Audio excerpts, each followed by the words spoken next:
নমস্কার বন্ধুরা, আমি ডোনা রিগালিস লাইভ কিচেন চ্যানেল নিয়ে তোমাদের সামনে এসেছি। আজকে আমি তোমাদের জন্য দারুণ একটা রেসিপি নিয়ে এসেছি। এই রেসিপিটা হলো মিল্ক পুডিং। চলো তাহলে দেরি না করে রান্নাঘরে গিয়ে ঝটপট শিখে নাও মিল্ক পুডিং।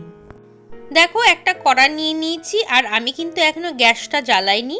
এখন আমি কফি মগ দিয়ে 2 কাপের মতো দুধ নিয়ে নিচ্ছি। এই দুধটা কিন্তু নর্মাল রুম টেম্পারেচারে থাকা দুধ। ছোট চায়ের কাপ দিয়ে আমি কিন্তু 1 কাপের মতো চিনি নিয়ে নিলাম।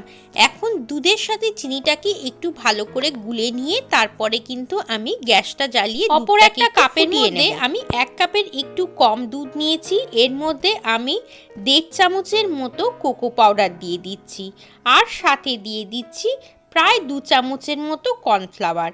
এখন কিন্তু কর্নফ্লাওয়ার আর কোকো পাউডারটাকে আমি ভালো করে এই দুধের সাথে মিশিয়ে নেব।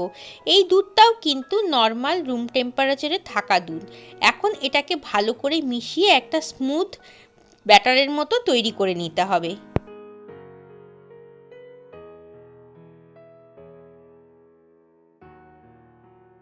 গ্যাস চালিয়ে দিয়েছি। দেখো, দুধ আর চিনিটা কিন্তু ভালো মতো মিশে গিয়েছে। এখন এটাকে কিন্তু স্লো টু মিডিয়াম আঁচে দুধটাকে ভালো মতো ফুটিয়ে নেব, বা বলতে পারো দুধটাকে একটু ঘন করে নিতে হবে।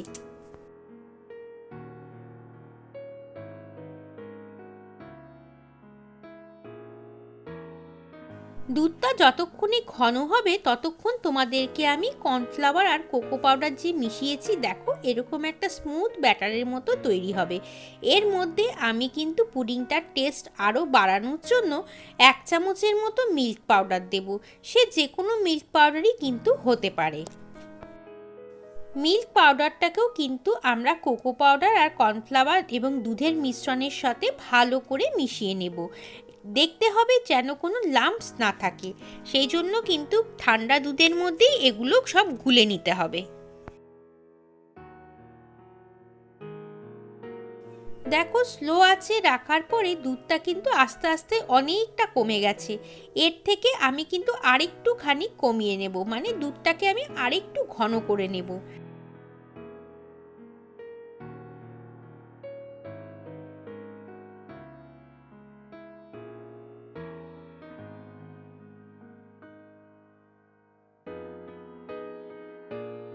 দুধটা কিন্তু একদম ঠিক পর্যায়ে ঘন হয়ে গেছে। এর থেকে বেশি আমি ঘন করব না।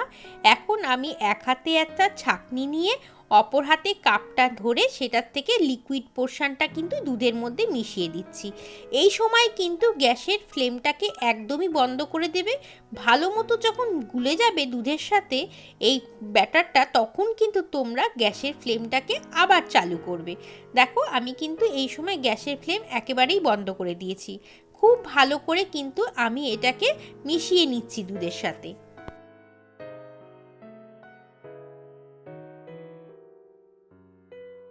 কর্নফ্লাওয়ার আর কোকো পাউডারের মিশ্রণটা কিন্তু ভালো মতো দুধের সাথে গুলে গিয়েছে। এখন আমি গ্যাসটাকে চালু করে আবার এটাকে ঘন হতে দেব।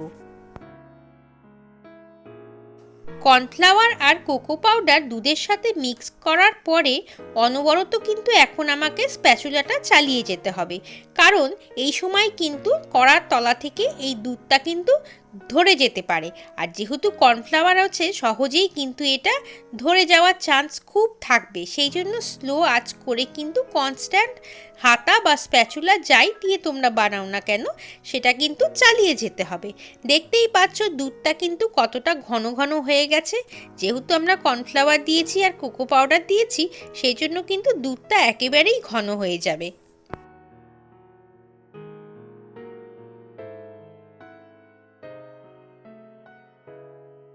আরেকটা কথা তোমাদের বলে রাখি, এই সময় কিন্তু দুধটা খুব ছেটে, সেই জন্যই কিন্তু স্প্যাচুলাটা অনবরত আমি নাড়িয়ে যাচ্ছি।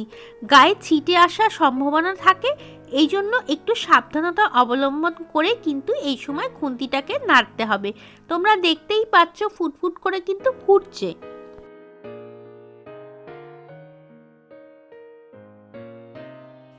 দেখো, গ্যাসের ফ্লেমটাকে স্লো করে রেখে আমি কিন্তু অনবরত স্প্যাচুলাটাকে নাড়িয়ে যাচ্ছি। আর দুধটাও কিন্তু অনবরত ফুটে চলেছে, বলতে পারো দুধের সাথে আমার যুদ্ধ লেগেছে। এই সময় কিন্তু আমরা এর মধ্যে একটু বাটার দিয়ে দিচ্ছি, কারণ আমাদের কিন্তু পুডিংটার বানানো শেষ পর্যায়ে চলে এসেছে। বাটারটা মিক্স করার পরে কিন্তু সঙ্গে সঙ্গে গ্যাসটাকে বন্ধ করে দেবে। দেখো বাটারটা কিন্তু সুন্দরভাবে গলে যাবে, আর বাটারটা দিলে এই পুডিংটা কিন্তু খেতেও ভালো হবে।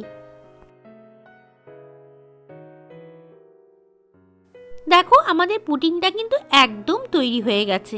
এখন এটাকে আমরা কেক টিনের মধ্যে ঢেলে তারপরে 5-6 ঘন্টার জন্য ফ্রিজে রেখে দেবো। দেখো কেক টিনটার মধ্যে আমি কিন্তু একটু বাটার লাগিয়ে নিয়েছি। বাটার লাগিয়ে নিলে আমরা যখন এটাকে ডিমোল্ড করব তখন কিন্তু সহজেই পুডিংটা বাইরে বেরিয়ে আসবে। দেখো পুডিংটাকে কিন্তু ঢেলেও দিয়েছি, এখন এটা বেশ গরম আছে। একটু ঠান্ডা হলে আমরা কিন্তু এটাকে ফ্রিজে ঢুকিয়ে দেব। অন্ততপক্ষে 5-6 ঘন্টা কিন্তু ফ্রিজে রাখতেই হবে। এই দেখো তৈরি হয়ে গেছে কোকো মিল্ক পুডিং। দেখলে তো কত ঝটপটে তৈরি হয়ে গেল, আর খেতেও কিন্তু দারুণ হয়। ছোট বড় সবার কিন্তু এই রেসিপিটা খুবই ভালো লাগে। আমার কথা মতো যদি তোমরা একবার বানাও বাড়িতে, দেখবে সবার প্রশংসা কিন্তু পাবেই পাবে। কেমন লাগলো রেসিপিটা? যদি ভালো লাগে লাইক কমেন্ট শেয়ার করো, নতুন বন্ধু হয়ে থাকলে চ্যানেলটাকে সাবস্ক্রাইব করে নিও। চলো আজকের মতো বিদায় নিচ্ছি, আবার আসবো অন্যদিন অন্য একটা সুন্দর রেসিপি নিয়ে। ততক্ষণ সবাই ভালো থেকো এবং সবাইকে টাটা।